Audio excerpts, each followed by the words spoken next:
وہ میں آپ کی خدمت میں پیش کر رہا ہوں۔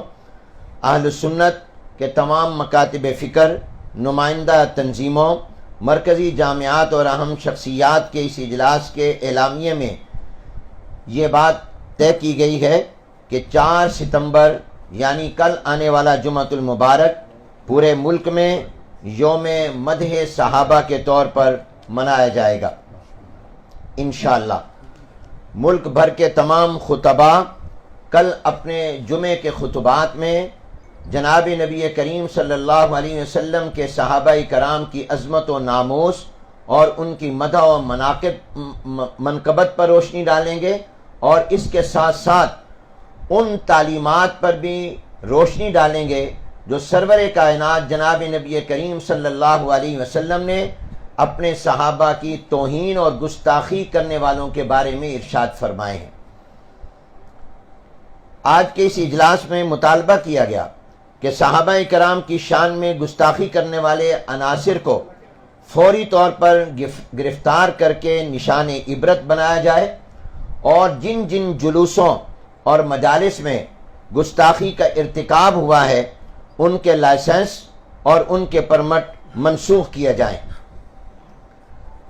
صحابہ کرام اور اہل بیت کی عزت و ناموس کے تحفظ کو یقینی بنانے اور توہین کے راستے کو روکنے کے لیے ملک میں موجود پہلے سے جو قوانین ہیں وہ غیر مؤثر ہیں، ان قوانین کو مؤثر بنایا جائے، اور اسی غرض کے لیے جو پنجاب اسمبلی نے متفقہ طور پر تحفظ بنیاد اسلام بل منظور کیا، اس کو گورنر نے روکا، وزیر اعلیٰ پنجاب نے روکا ہے، اس کو فوری طور پر نافذ کیا جائے، اس پر دستخط کیا جائیں، اور اگر اس میں کوئی معقول تحفظات ہیں تو علماء کی مشاورت کے ساتھ ان تحفظات کو دور کیا جائے اور اس کا حل نکالا جائے۔ تمام مکاتب فکر کے رہنماؤں نے آج کے اس اجلاس میں حکومت کو فرقہ واریت کو ہوا دینے اور گستاخی کے بڑھتے ہوئے واقعات کا ذمہ دار قرار دیتے ہوئے حکومتی صفوں میں موجود ایسے عناصر کی نشاندہی اور انہیں عہدوں سے برطرف کرنے کا مطالبہ کیا جو شرپسند گستاخان صحابہ کی پشت پناہی کر رہے ہیں۔ علماء کرام نے وطن عزیز کے ریاستی اداروں سے قومی سلامتی اور ملی وحدت کو بچانے اور اس کے تحفظ کے لیے کردار ادا کرنے کی بھی دعوت دی۔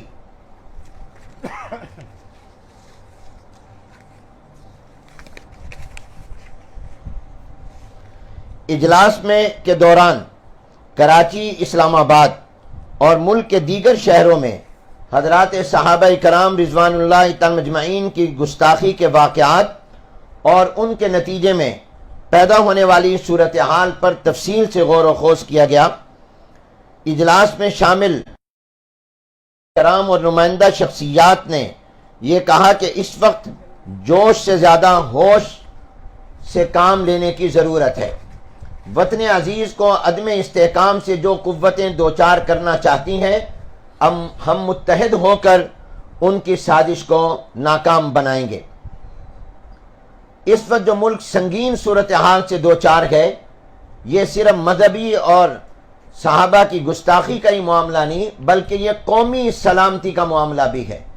اس لیے ہماری قومی سلامتی کے اداروں کو عملی طور پر اپنا کردار ادا کرنا چاہیے، اور آج کے اس اجلاس میں ان تمام سنگین واقعات پر حکومت کی مجرمانہ خاموشی کی شدید الفاظ میں مذمت کی گئی، اور اب تک حکومت کی طرف سے کوئی ایسی کارروائی نہیں ہوئی جس پر اطمینان کا اظہار کیا جا سکے، نہ ہی تو ان گستاخوں کو گرفتار کیا گیا، اور جہاں کہیں مقدمات ہوئے ان مقدمات میں بھی فساد فی الارض اور دہشت گردی کی دفعات نہیں لگائی گئیں۔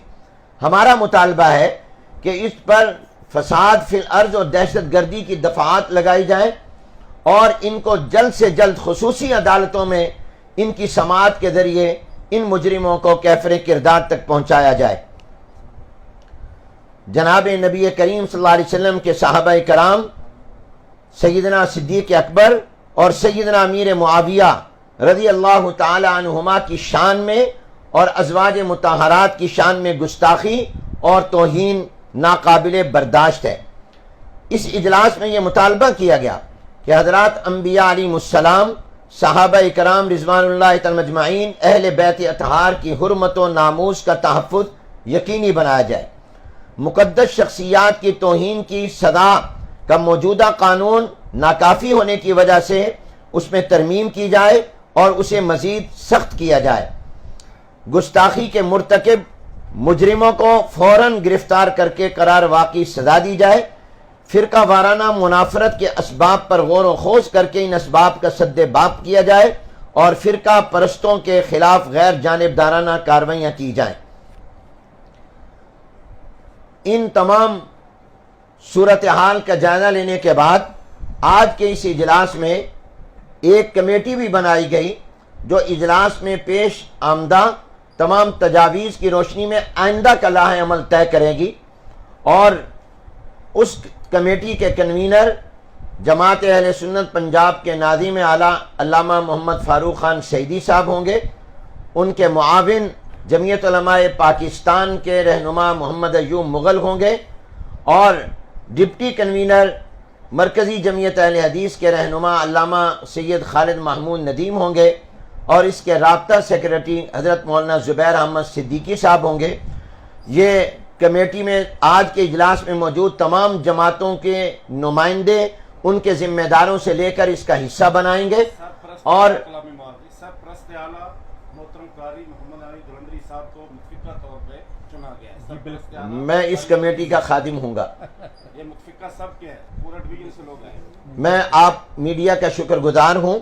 مجھے امید ہے کہ آپ کے ذریعے ہماری آواز ارباب اقتدار تک بھی پہنچے گی اور ارباب اختیار تک بھی پہنچے گی۔ ہم ایک دفعہ پھر متنبہ کرنا چاہتے ہیں کہ یہ معاملہ انتہائی سنگین ہے اور حکومت اس کی سنگینی کا احساس کرے۔ وطن عزیز کسی بھی بدامنی کا متحمل نہیں ہو سکتا۔ ہم پاکستان کو لبنان، شام، عراق نہیں بننے دیں گے، اور وہ قوتیں جو اس ملک کے امن کو تباہ کرنا چاہتے ہیں، ہم ان کی سازش کو انشاءاللہ اپنے اتحاد سے ناکام بنائیں گے۔ اور یہ بات بھی ہم واضح کرنا چاہتے ہیں کہ جناب نبی کریم صلی اللہ علیہ وسلم کی عزت و ناموس، بلکہ اللہ تبارک و تعالیٰ کی عزت و ناموس، صحابہ کرام اور اہل بیت کی عزت و ناموس، ازواج مطہرات اور خلفائے راشدین کی عزت و ناموس، یہ ہمارے ایمان کا حصہ ہے، اور کوئی مومن اور مسلمان ان کی توہین برداشت نہیں کر سکتا۔ ہم ہر قربانی دینے کے لیے تیار ہیں، لیکن ہم کسی کو توہین کرنے کی اور اپنے عقائد پر حملہ کرنے کی اجازت نہیں دیں گے۔ ہم اس عزم پر قائم ہیں کہ اپنا مسلک چھوڑو نہیں اور دوسرے کے مسلک کو چھیڑو نہیں۔ ہم اسی پر قائم رہتے ہوئے ہم مطالبہ کرتے ہیں، اور جو اہل تشیع کے ذمہ دار لوگ ہیں ان سے بھی ہم کہتے ہیں کہ وہ آگے بڑھیں اور ان گستاخوں کو لگام دیں اور ان کو روکیں، اور ایسی گستاخی اور توہین کرنے والوں سے اہل تشیع کے ذمہ دار لوگ براءت کا اعلان کریں، ان سے اپنی لا تعلقی کا اعلان کریں، اور ان کے خلاف سخت ترین عبرتناک سزا کا اور قانونی کارروائی کا مطالبہ کریں۔ اب یہ بات نہیں چلے گی کہ ایک طرف زبان سے اتحاد، اخوت، بھائی چارے اور رواداری کی باتیں کی جائیں، اور دوسری طرف صحابہ کرام کی توہین کی جائے، تکفیر کی جائے، تبرہ کیے جائے۔ اب یہ تضاد نہیں چلے گا۔ اب واضح طور پر دو ٹوک بات کرنی ہوگی کہ یہ گستاخی اور توہین کرنے والوں کا ہم سے کوئی تعلق نہیں ہے، اور ان کے سرپرستوں سے بھی ہمارا کوئی تعلق نہیں ہے۔ میں آپ کا شکر گزار ہوں۔ کوئی سوال ہو تو آپ فرمائیں۔ آپ نے بڑی اچھی باتیں کی ہیں، اور ظاہر ہے ہم بھی مسلمان ہونے کی حیثیت سے آپ کی تمام باتوں سے متفق ہیں۔ صورتحال یہ ہے کہ آپ نے ایک پہلو تو یہ نظر انداز کیا ہے کہ کیا اس میں کوئی بین الاقوامی سازش بھی آپ ملوث سمجھتے ہیں۔ دوسری بات یہ ہے کہ فرانس میں جس طریقے سے خاکے بنائے جا رہے ہیں، ایک دفعہ پھر گستاخانہ خاکوں کی بات ہو رہی ہے، اس کے حوالے سے بھی آپ کا موقف نہیں آیا، تو ان دونوں حوالوں سے آپ کیا کہیں گے؟ بہت اچھا آپ نے سوال کیا. ہم یہ سمجھتے ہیں کہ پاکستان کو غیر مستحکم کرنا، پاکستان کے امن کو تباہ کرنا، اس کی سلامتی کو خطرات سے دوچار کرنا، یہ پاکستان دشمن قوتوں کا ایجنڈا ہے. وہ ملک کے اندر بھی ہیں، وہ علاقائی بھی ہیں اور وہ عالمی بھی ہیں. کیا یہ اچھا نہ ہوتا قاری صاحب کہ تمام مجلس میں اہل تشیع حضرات کے جو بڑے ہیں ان کو بھی بلایا جاتا ہے تاکہ ان لوگوں کو ڈائریکٹ پتہ چلتا کہ یہ لوگ ان کے لوگ چند لوگ یہ حرکات کر رہے ہیں. یہ بات ان کے علم میں ہے اور ہم نے ان سے یہ بات کہی ہے اور آج کی پریس کانفرنس میں بھی ہم نے کہا ہے یہ توہین اور گستاخی کن کی طرف سے ہو رہی ہے. ظاہر ہے کہ یہ جو جن کی طرف سے ہو رہی ہے وہ اپنے آپ کو ایک مکتب فکر سے جوڑتے ہیں. اس مکتب فکر کی یہ ذمہ داری ہے کہ وہ ان کو روکیں اور ان سے اعلان برات کریں. جب تک وہ ان سے اعلان برات اور لا تعلقی کا اعلان نہیں کرتے اس وقت تک ہمارے لیے ان کے ساتھ بیٹھنا مشکل ہوگا.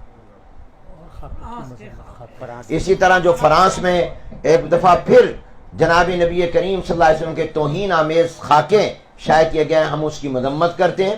اور OIC سے جو ایک بالکل کہنا چاہیے کہ ڈیڈ ادارہ بن چکا ہے، اس سے مطالبہ کرتے ہیں کہ وہ اپنے اندر جان پیدا کرے اور ان کو روکیں. اور عالمی قوتوں کو اگر واقعتاً وہ کیا امن کے لیے مخلص ہے تو ایک ایسے قانون کی ضرورت ہے جس کی روح سے کسی بھی نبی اور پیغمبر کی توہین، کسی بھی آسمانی کتاب کی توہین اور کسی بھی آسمانی مذہب کی توہین اور کسی بھی مقدس شخصیات کی توہین کو قابل تعزیر جرم قرار دیا جائے. اور اس سلسلے میں ہمارے وزیر اعظم پاکستان کو چاہیے کہ وہ اس کی مذمت بھی کریں. اور انہوں نے خود یہ کہا تھا کہ ہم عالمی سطح پر ایسا قانون بنوائیں گے، تو اس بارے میں ان کی کوئی عملی اقدام نظر نہیں آتے. ان کو اپنے اعلان کے مطابق عملی اقدام کرنا چاہیے. اور ہم سمجھتے ہیں کہ یہ وقفے سے مسلمانوں کے گویا ایمانی غیرت کو للکارا جاتا ہے اور یہ مسلمانوں کی حمیت کو للکارا جاتا ہے. حضور اکرم صلی اللہ علیہ وسلم کی عزت و ناموس پر پوری دنیا کے مسلمان اپنی جانیں قربان کرنے کو تیار ہیں. ہم کسی صورت بھی حضور علیہ السلام کے گستاخانہ